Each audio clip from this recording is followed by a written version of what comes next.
Fairly often, I get asked questions about how I got started podcasting with the Breaking Math podcast, and I'll often be asked this question by those who are thinking of starting their own podcast. That is, people who are looking to tell a story or share their unique wisdom with a larger audience or their passions, or maybe just advertise their business or services.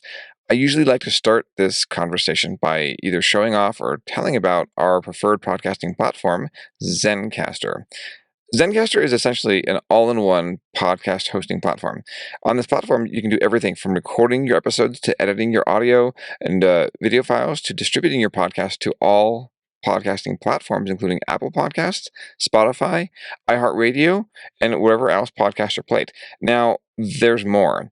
When I first began podcasting, I used to get very nervous about how I would sound. I would sometimes stutter or have awkward pauses or other audio blemishes in my recordings. Now, Zencaster has a new suite of AI tools in their post-production process that make you sound really smooth.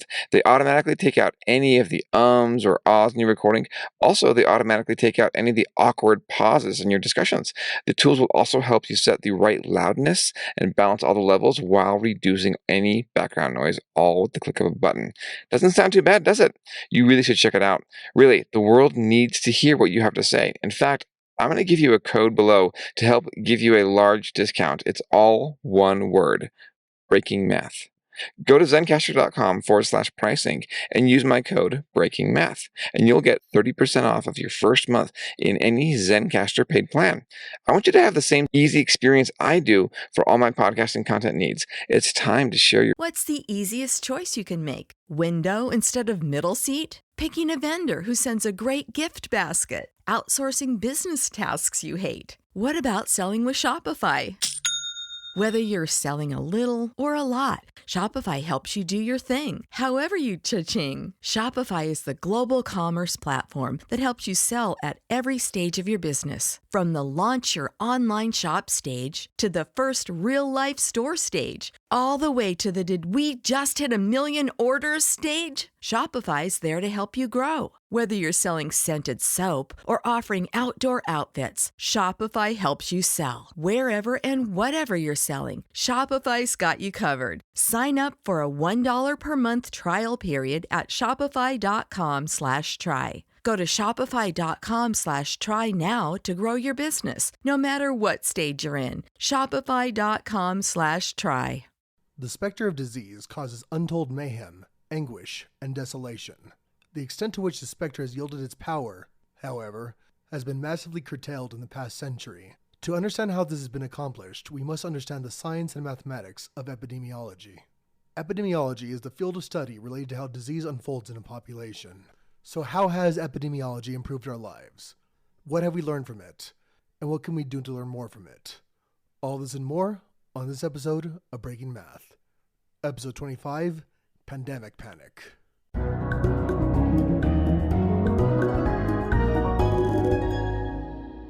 I'm Jonathan. And I'm Gabriel. And welcome to Breaking Math. You can find us on Patreon at patreon.com/breakingmathpodcast. Mm-hmm. Also, we are on Twitter at Breaking Math Pod. And we're on Facebook, Gmail, as Breaking Math Podcast. And we have our website, breakingmathpodcast.com. So what are we going to be talking about today? Today is all about epidemiology, and today we have a very interesting story about why we chose this episode. Jonathan, want to tell us a bit about the inspiration for this episode? Sure. I got very sick in late January, early February, so I had to go to the hospital for a couple weeks. And one of the things that I noticed about the hospital right away was everything worked like clockwork, and that's of course is an organization. They have reasons for operating like clockwork. That's not an observation in and of itself, but it led me to observe when it comes to infection, everybody was doing things like washing their hands, and it made me think, why are we doing this? I mean, I know why we're doing this, but in a system where things breed, like the Lotka-Volterra model that we talked about on episode 3, where you have rabbits and foxes, The foxes eat the rabbits, the foxes starve, all that kind of stuff. You can listen to it. You have a lot of complicated math that goes along with that. And that one thing led to another, and that led to this episode on epidemiology. It's always very interesting when something very personal can be used as inspiration for this episode or for this podcast.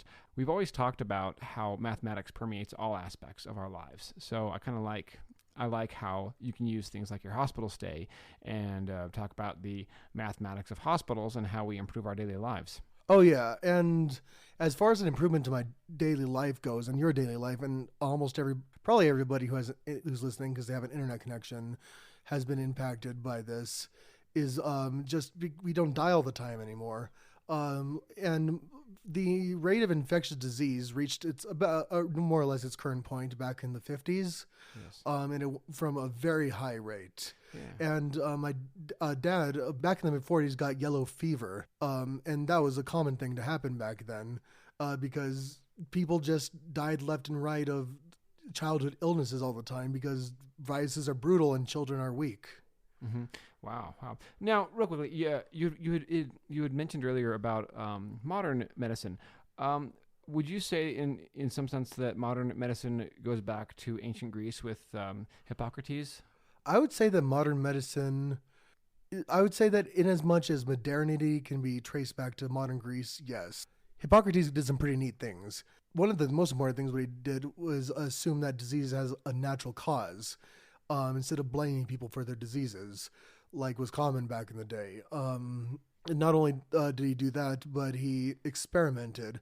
And then experimentation got better, of course, in the Renaissance era, and then the Enlightenment era, and then the modern era, and here we are today. Yeah, and one of the things that really fascinates me is both culture as well as science and empiricism and mathematics, because even to this day we have very strong elements of culture that permeate our thinking. I'm talking as a whole. I'm not just talking about, say, in Western medicine, but people seem to be really emotionally tied to ideas in medicine that are not mathematical. I'm talking about like, well, one example of that is just in our value of pride itself. Surgeons still, by and large, refuse to use a checklist, even though math and statistics shows us that using a checklist reduces the amount of errors by a lot. They think they're above that. And it's still hard for hospitals to get doctors to wash their hands when they should. That's crazy. Wow. So pride is an element. No, that absolutely makes sense, man. So we sometimes are still our own worst enemy, or in our own evolution, we still haven't conquered all of our issues. Anyways, this episode, not to go too far on a tangent, this episode, of course, is to be firmly about mathematics and medicine. Oh yeah, mathematics. Well, not necessarily medicine, but mathematics and disease. Paxi, we're going to talk a lot about what medicine can do, but we'll see. And we have a new segment on the show. That's right. This new segment we are currently calling Asking Math, where essentially, how would you describe it, Jonathan? You have a question about math or mathy things, send it to us, and we'll see if we can answer it. If we don't, then we'll ignore you. No, actually, I look forward to this. This is an opportunity to interact with you as a listener, and also this keeps us on our toes. This gives us a chance to really dig into our own research. We're going to learn a lot with this. Now, what's interesting is I don't know how many of y'all spend a lot of time researching on internet forums, but people can sometimes be right, sometimes they can be partially right, and sometimes they can get really flamed when they are partially right. I understand that can happen. I'd like to think that for me personally, I will be very open about it when I've been corrected. It's just exciting for me because it's a chance to really delve into mathematical questions for our benefit and for your benefit. And it's also a way to get to know our audience better. You guys have done a good thing for us by giving us a platform and helping us get the message about certain mathematical concepts out to the world. And in return, we'd like to know more about you and your interests. Yeah, so please send us your breaking math questions. And currently, I think email is probably the best way. You can also send it to us on Facebook. Yeah, and again, that email is breakingmathpodcast@gmail.com, and that Facebook address is facebook.com/breakingmathpodcast. Today on Breaking Math, we're going to talk a little bit at first with the history of the study of disease and epidemiology. We're then going to get into modeling epidemics. We're going to talk a few examples of those models and how to use them. So the first person we're going to talk about, his name was John Grant, and he was a haberdasher. That is a really fun word to say. I did not know what that meant before about 10 minutes ago. For those who are not familiar, Jonathan, do you want to explain what a haberdasher is? A haberdasher in the United States is someone who is a purveyor of men's clothing, and in England is a purveyor of sewing goods. So back in the 1600s, during which John Grant was alive, maybe it was a mashup of either one. I didn't want to delve too far into the haberdashery angle of this guy's life, 'cause it's not the main part of his life. Sorry, I go on tangents a lot. Okay, that'd be the last we hear of the haberdasher part. Haberdasher. But he was also an author. The plague broke out in the 1660s, and because of the plague, there's a lot of renewed interest in public health. He was an author of a book that talked about how to do that, but he also did some concrete research. His book was never put into effect, and he created the first life table. Wow. John Gaunt, haberdasher, author, mathematician. And what is a life table? Life table. So this is very interesting. This actually is a table where you take a population of people and you talk about how many of them are expected to die in a given time interval. Yeah, and now actually during the research, didn't we pulled up one of his life tables. Oh yeah, we did, and it's pretty shocking. For our listeners, why don't we read to you some of the more salient parts of this life table? So right off the bat, the infant mortality rate was really high, obviously, in the 1600s, and 36% of the population would die by age 6. Right. Out of this little this table here, it says right here, of 100, as you just said, 36 die within the first 6 years. And then it says in the next 10 years, 24 more die. And then after so that's 50 already. 50% of the population dies by age 16. Yeah, yeah. And then the next 10 years, you have 15 more die. We're at 65% of the population dying by age 24. Mm-hmm. And then the next third one, by age 34, you have 9 more deaths. Yeah, then 6, 4, 3, 2, 1. And a lot of people think that we didn't live past 30. We totally lived past 30. It's just that if you didn't live past age 6, you probably, I mean, if you live past age 6, you're probably going to make it pretty far. But yeah, but that's the reason why the life expectancy is low, and actually is lowered in the United States right now because of obesity and the opiate epidemic. So this is dark stuff that we're dealing with. Yeah. At the end of the day, we're dealing with a grim specter. Yeah, totally. In fact, I was just talking to Jonathan during the planning of this episode, and we had talked about this guy here, John Grant, and we're wondering if perhaps he was depressed with all this with all the mathematics and tallying of death. Well, what I thought of is just from what I've read, people who study actuarial science, there's actually whole websites devoted to actuarial science and on mortuary science, and there's a lot of crossover in tone. And I do believe that the same type of people who bury and take care of our deceased are the same type of people who study our deceased mathematically. Mm-hmm. And isn't there a case where, in terms of the perception, in terms of societal perceptions of death, following a very significant plague, there is an increase in executions? Oh yeah, that's right. Yeah, after any plague, there's a big spike in executions, and because the theory is when death is so prevalent, the feeling of death is devalued for the living. Wow, that's fascinating. So, no matter how you slice it, death certainly is part of life and is very, very worthy of study. Calculating who survives and who dies runs into statistics, and that's a big theme in epidemiology.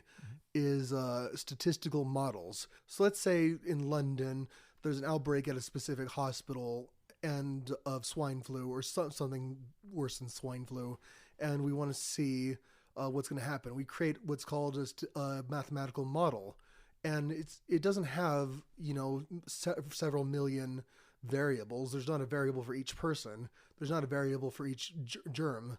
You simplify. And you simplify using mathematical instinct, but also you use statistics to guide you. And statistics was created from gambling and death. Gambling and death. Interesting how you pair those two together. Yeah, so if you don't like, studying stats right now, then just you have an excuse because you don't like gambling or death. It's worth noting these life tables were and are still used for insurance policies. Yeah, if you take out a life insurance policy, it costs more if you start that when you're older. Because there's a bigger chance you're going to die sooner. So the insurance company has less time to make money to pay off and, less time to crooks. But yeah. As we've mentioned, the seeds of epidemiology, John Grant's research and John Grant's book, which is about public health, have been tied since the very beginning.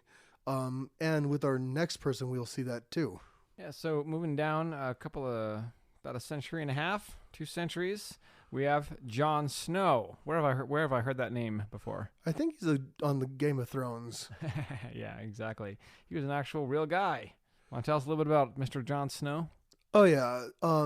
He is really the father of epidemiology, or he's currently considered to be the father of epidemiology because he in 1854 graphed deaths on a map. That's all he did, but it was a massive step in the right direction. Broad Street, part of Soho in London, had an outbreak in 1854 of cholera, during which 616 people died. And if you recall, Louis Pasteur wouldn't do his research for like another 20 years or so. So miasma versus germ theory was still up in the air. And this was another notch in the right direction of germ theory because he proved that cholera was spread through water. Because if you look at the dots on the map, and you can find this on the Wikipedia article about Jon Snow, they're all clustered around sources of water. Interesting. Yes, that's a really good way of studying a phenomena that may not be well understood at a given time. It's just seeing where things happen. Now, that's not to be confused with the fact that correlation does not always equal causation, but in this case, it was certainly very successful. Oh yeah, I mean, with all science, what we're doing is we have a model in our head of how the universe works. We take the model of how the actual universe works, which is just the universe. We compare the two and we reevaluate, and it's amazing how well that works. It's kind of bizarre sometimes. And also for our listeners who may not be aware of this, can you talk a little bit about what miasma is? Miasma is air that smells bad. That miasmic is used to describe air that smells bad, but people thought that caused disease. If you've ever seen a plague doctor mask, it looks like a leather bird's mask, and those were filled with potpourri and used by plague doctors because they thought that good smelling air would cancel out bad smelling air. Wow! It's so fascinating how far we've gone. And of course, I always like to say this: we are not at the epitome of knowledge that we know of. There's so much happening now that I'm sure in 100 years we'll look back and think, wow, why did they believe that? Yeah, absolutely. There's always things that we need to improve upon, and I think with knowledge a lot of times it's like trying to drain a lake. So the first thing you could do is get giant buckets, but then then the bucket gets unwieldy, so you use a spoon, and the spoon gets unwieldy, so you take some paper towels and you pat the bottom of the lake dry. So the lake gets drier and drier, but it's approaching something, and I feel like that's what we do with science. Interesting. Yeah, absolutely. So, just before we move on, can we talk more about the effect that Jon Snow and his research had on treating the disease for London as a whole? Well, it put an importance on identifying sources of dirty water. His recommendations for what to do, however, were not put in place until after his death, and by then a lot of the stuff was already suggested by other sources. So unfortunately, because like we've said before, England in the past had an issue with modernization, and they did things like keep bank records on notched sticks, and I can't remember the other thing that we talked about on a previous episode. But in this case, and in the case of John Grant, did not put their recommendations into effect for many years. So now we're going to get into the late modern era. Yeah, so I think one of the first people who we are going to talk about for this section is a certain Dr. Janet Lane Clapon. Dr. Lane Clapon was remarkable for her time. She had a PhD and an MD, what's called a double doctor, and she pioneered And she pioneered the use of cohort studies in epidemiology. And remember, this is only about 50, 60 years after John Snow did his research. So it was still pretty new. I mean, this is the time that Einstein was doing his stuff, the time that World War I was about to break out. So it was quite a while ago. Yeah. And cohort studies are when you do a cross-sectional study at time intervals. And a cross-sectional study is when you do a study of a population, a cross-section of the population at a discrete point in time. So is this in any way related to how control groups are used in research? It is, and the relation between cohort studies and control groups is a little bit out of the scope of this episode, unfortunately, and we will do an episode on statistics. We promise you stats fans that. And the reason why this is so useful in epidemiology is because if you think about a virus or a bacteria, what it does is it spreads. And if it spreads, then you want to know how it's changing, because if its main action is something that happens over time, you have to study what happens over time. And it was a obvious step, like any genius step is, but revolutionary, like any genius step is. So yeah, let's talk about some of her cohort studies and what effect they had on society. Oh yeah, so there's debate at the time whether or not cows or breast milk was better for babies. So she divided the babies into two groups, or cohort studies, and fed one with cow's milk and one with breast milk. And the ones who were fed breast milk got heavier. And she used the statistical methods that she pioneered, and this is the reason why she used a cohort study. And the cohort study is more expensive than other types of studies sometimes, but it's much more reliable in certain ways. And she was able to establish that these results were unlikely to occur because of a fluke or because of confounding, such as something other than the type of milk being responsible for the difference in weight. I'm sure there's plenty of other examples of confounding that ruins studies, but yeah, you made the point pretty well, I think. Now we're going to talk a little bit about disease vectors. And a disease vector is just something that carries disease into an organism. So in this case, we clearly are not talking about a vector in the sense of something that has a direction and a magnitude. All we're talking about is a method of a delivery vehicle. This is not the mathematical definition of a vector. No, yeah. A vector simply means carrier or transporter. You can see how it applies to arrows, and you can see how it applies to disease.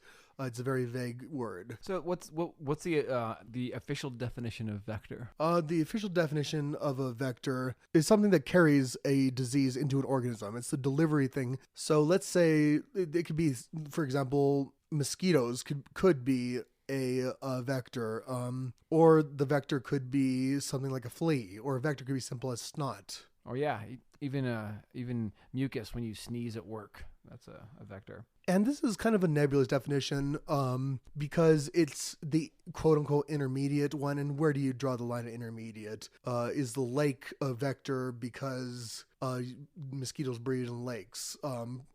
Traditionally, no.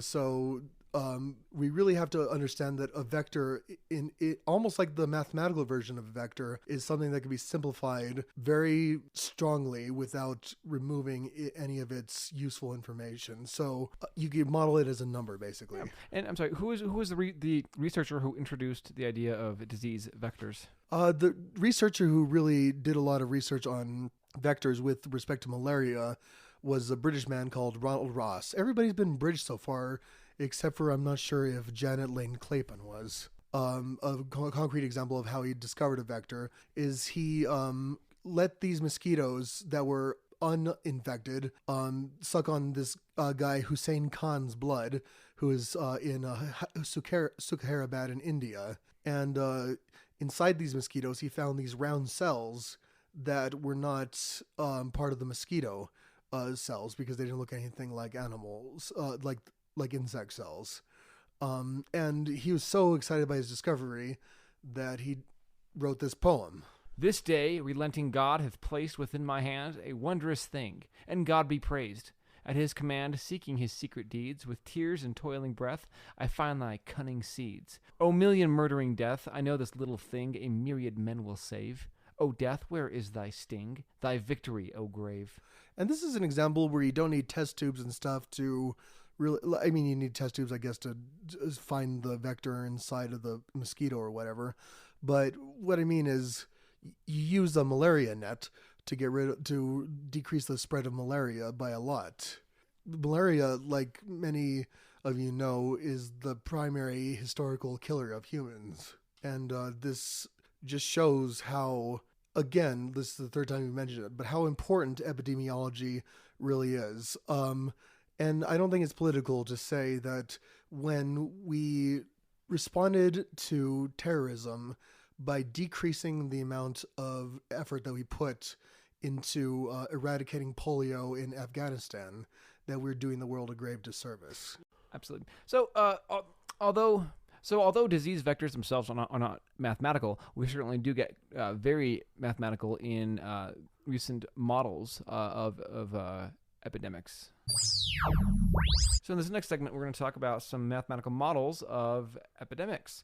And the first thing we are going to talk about is what's called a basic reproduction number. This is something that was found by a gentleman by the name of George MacDonald in 1952, actually. And it's a really simple concept, and you'll see why in just a second. The basic reproduction number of a virus or bacteria or whatever is the number of new cases that a case generates on average. So if you're sick, how many people get sick because of you on average? And if less than one person gets sick on average, then the disease will die out.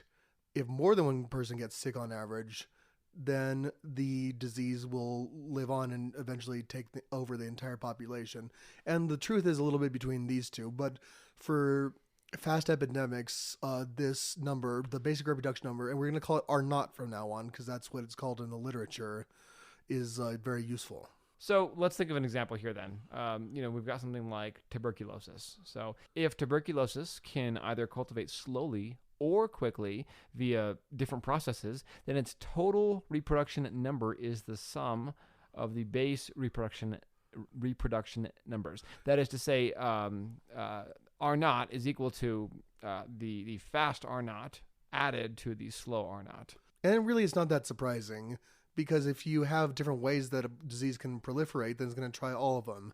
So the number of people who you're going to infect is the sum of all of those. And that's the basic logic behind it. I know that is not a one-to-one correlation. Yeah. In the example of tuberculosis, how does it spread slowly and how does it spread quickly?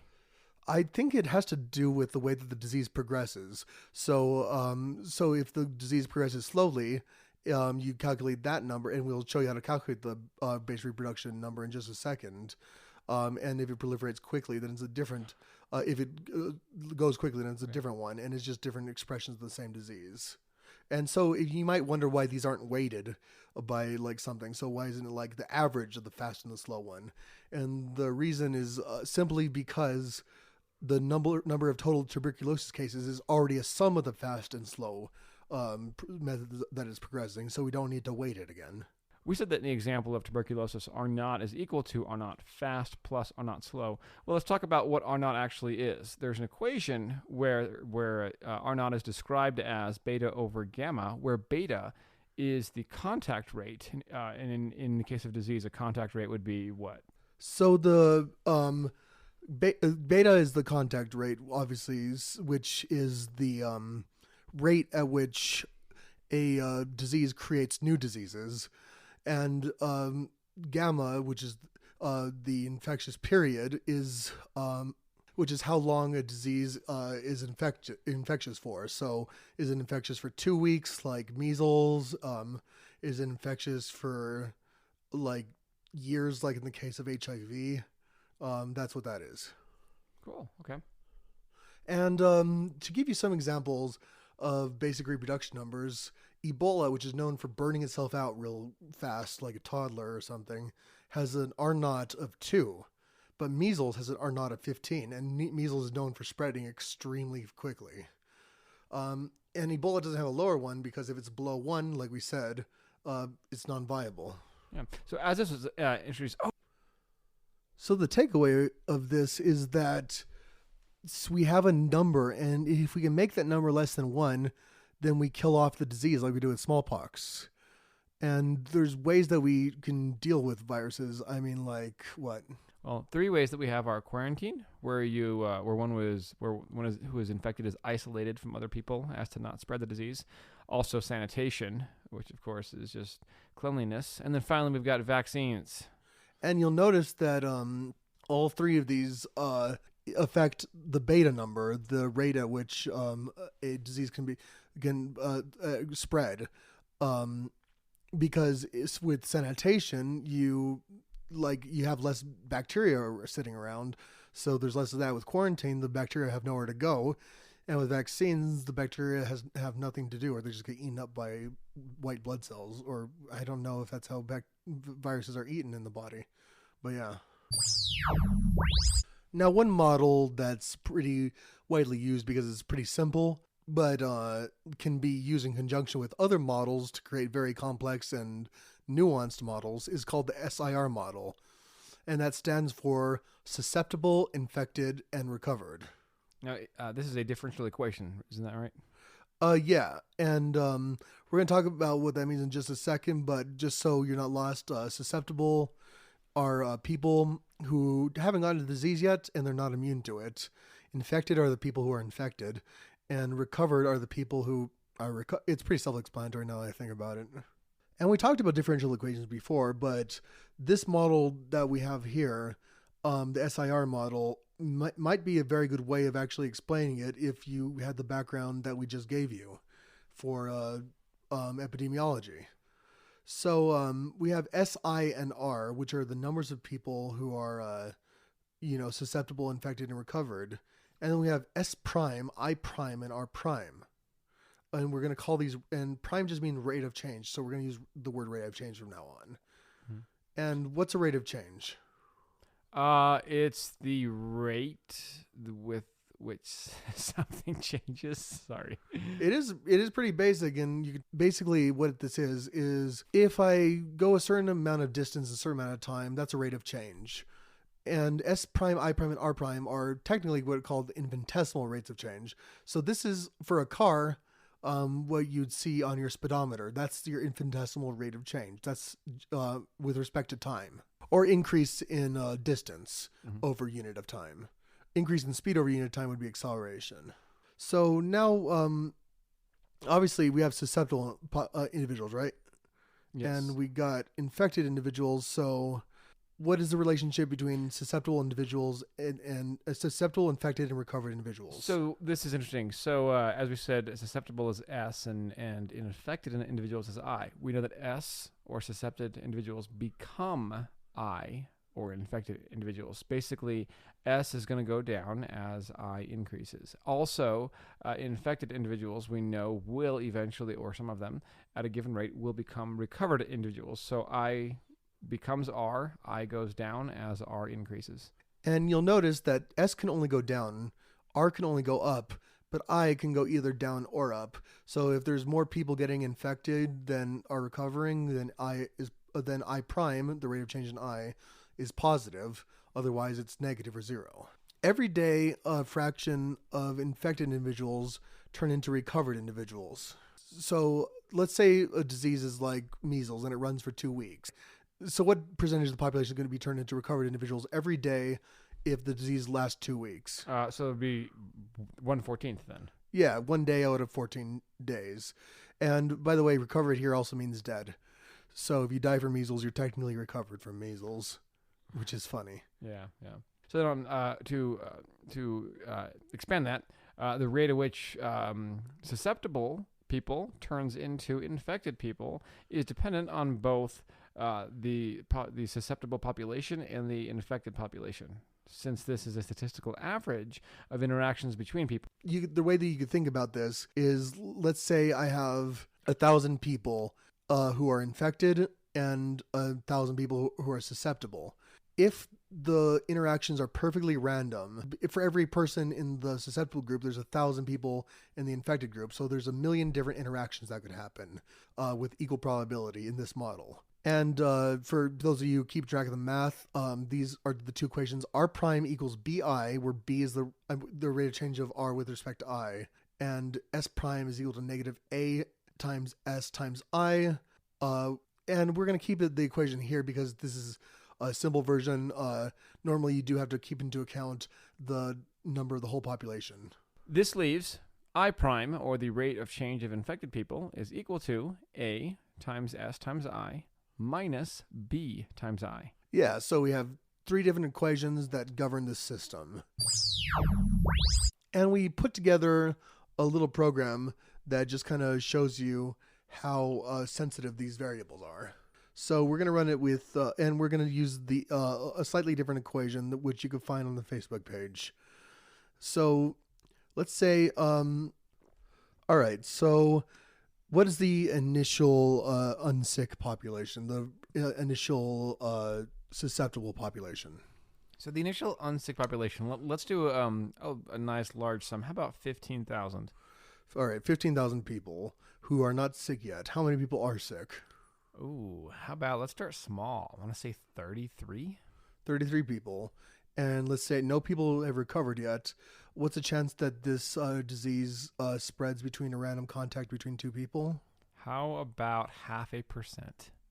So if this was in decimal 0.005. And how long does this disease incubate for? Oh, how about 8 days? 8 days. And by incubate, I meant how long is it, susceptible? How long is it infectious for? And we're going to run that simulation over the course of a year. After a year, it looks like 373 people have gotten sick total, but the number of people who are actually sick has gone down to 7. So this disease is going to die off. Oh, okay. Yay. But look what happens when you change it from 0.5% to 5%. Okay. Oh, wait, not much.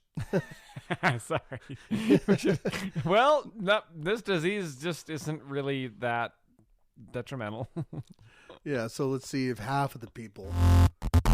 Okay, now everybody dies. Okay, sorry. We just had to tweak the numbers a little bit. No, so but that's one of the numbers that you could tweak with, and sometimes you change it very slightly, and it makes a huge difference. But let's see what changing the rate. So let's say it's not infectious for 8 days. Let's say it's infectious for a whole month, 31 days. Mm-hmm. It's about the same, honestly. Yeah. Wow. Goodness. So I wonder what our magic numbers are here then. Yeah, it seems like a lot of the ways that you slice this, it is not a very deadly disease that we designed. So let's boost the number of people that you start out with to a third of 1,000. Okay, very good. After a year, it infects a bunch of people, but the number of sick people has gone down. And after 3 years, it's gone down further, but only to 61. After 10 years, about a third of the population has gotten it, and there's still sick people. So the disease dies off painfully slowly with these parameters. But let's see what happens when we make it a little bit less infectious. So instead of 2.5%, let's make it 0.25%. So in that case, about only a fifth of the population has been infected by this, but it's going down stubbornly slowly. Oh, wow. Okay, and again, these are just arbitrary numbers that we just made up on the spot. So, oh yeah, it'd be interesting to run this simulation a few times and to figure out what are the key numbers here. Now, if we bumped up the probability that an infection is 1 out of 20 times, then about 2/3 of the population gets sick over time. And if you give it unrestrained growth, so instead of 15,000, 150,000, you have still 2/3 of the population that are, even though we started with the exact same amount. In fact, if we decrease the number of people from 333 to 33, however, when we decrease the number of people from 333 to 33, instead of 100,000 people dying or getting sick, you only have about 5,000 out of the whole 150,000. So that's a very touchy number right there. So reducing the amount of sick people by quarantining them is very effective in controlling disease. And this is just something that you study when you study disease. One of the things that's interesting is how we can apply the same mathematics that describe viruses as other things, like things in culture that go viral. As you know, in this podcast, we have a fascination with language and culture as well as mathematics. And one of the aspects of language and culture that we can talk about are memes. And I mean, we're talking specifically in this case about the memes that you get from Facebook that have the pictures and text on them for one simple reason: to simplify the model and make it so that inoculation can be not inoculation, so that being resistant to a virus can be a thing. So we're equating memes and viruses here. So what do memes get? They get boring. Can you think of a meme from like 2 years ago or something? Oh gosh, I'm sure there's a graveyard of all of the old memes where memes go to die. Like the I don't know if you all recall this one, but the Irma Gerd girl. Oh yeah, that was so long ago. Actually, it wasn't even that long ago. Yeah. But yeah. So check it out. I'm gonna go to Google and I'm gonna type in old memes and see what comes up. That's all I'm typing. Old memes. Cutting edge mathematical research here on Breaking Math. Yes. Well, there's the 100 greatest memes of all time. You can look that up, and let's see. Let's take a jog down memory lane here. Okay. Oh yeah, like this guy, like the Dos Equis guy. Is he still around? Is he still? I haven't seen that in a meme in forever. So you get the point. Memes get boring over time. You've seen a meme, it's funny for a little bit, then it doesn't get boring. So now we're going to define SI and R in terms of memes. So what's S? Susceptible population. So obviously this is anybody, and of course if you've got something hot like a cute cat, I think we are all susceptible to that because deep in our brains we all think cats are cute. Yeah, and so S is the people who haven't seen the meme. Next we have infected individuals, and so those are the people who have a risk of transmitting the meme. So those are people who have seen the meme and aren't bored of it yet, right? Sure, yeah. So that means they are probably, and again, in this case, obviously the meme doesn't affect them aside from bringing some enjoyment into their otherwise mundane and lonely life. So they've seen the meme and they are motivated to press like and or share. Yeah, or they're the type of people who could press like or share. Not even, so if your grandma has seen a meme and she's within the period of time where that meme could be funny, maybe she just doesn't find it funny. Like some people are just naturally immune to certain viruses. Mm-hmm. Maybe we could go on and on with the parallels here. Oh yeah, absolutely. And then R are the people who recovered from the meme, and I'm calling it recovering because you do have to recover from the meme. Yeah, so that's at the point where you're no longer going to like and share. Yeah, you're going to hate it. You're going to hate it. Sort of like songs as well that get really old. You're no longer enjoying them. Yeah, and actually, yeah, for those of you in the audience who aren't, under 35, just replace meme with song and everything we said makes sense. Mm-hmm. And so we talked about A and B before in the equations. So A is the probability that if someone shares a meme with you, that you will remember that meme.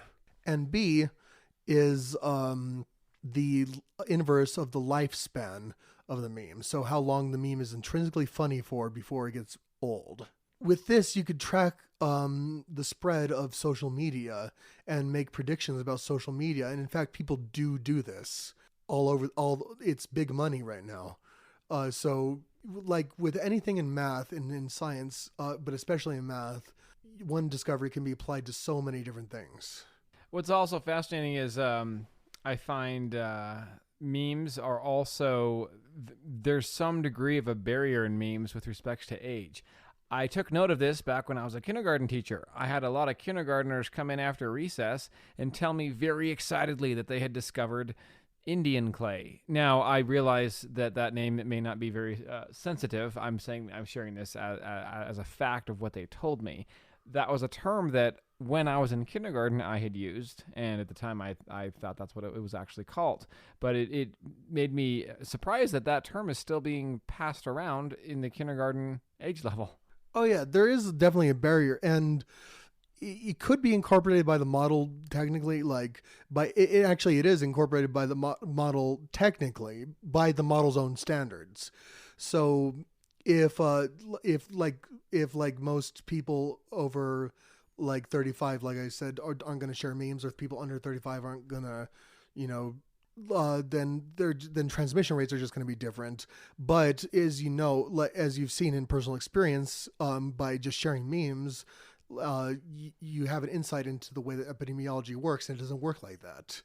And with things like sexually transmitted diseases, there's a huge limitation on age ranges and things like that, and just so many different factors.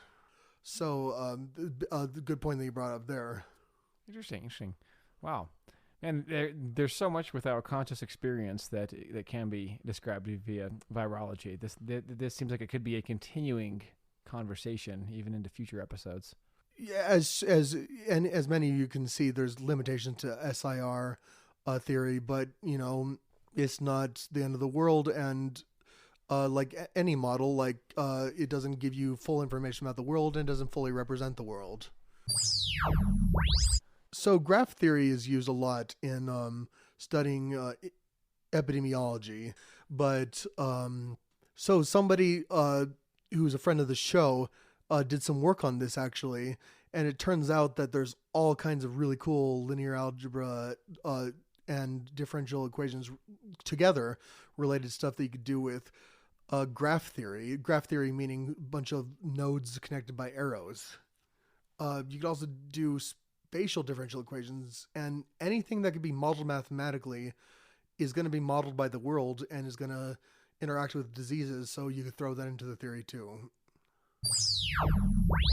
Epidemiology will be around as long as communicable disease is around, whether it be physical, mental, or otherwise systemic to the tradition that is human culture. We made great strides in the last century, but this field is still ripe for new discoveries and creativity. I'm Jonathan. And I'm Gabriel. And this has been Breaking Math. You can find us on Patreon at patreon.com/breakingmathpodcast if you want to buy us a sandwich. We are also on Twitter at Breaking Math Pod. Facebook at facebook.com/breakingmathpodcast. And Gmail at breakingmathpodcast@gmail.com. You can check out our website that has a lot of different the widgets that you can look at, and we promise we'll update it soon. Yes, that's true. Guilty as charged. Also, please send us your math-related questions. We'd love to start a question and answer segment that we'd love to get as cutting edge and as deep as possible. Yeah, and for those of you who ordered the poster, if you haven't received them by the time this episode is out, they're in the mail.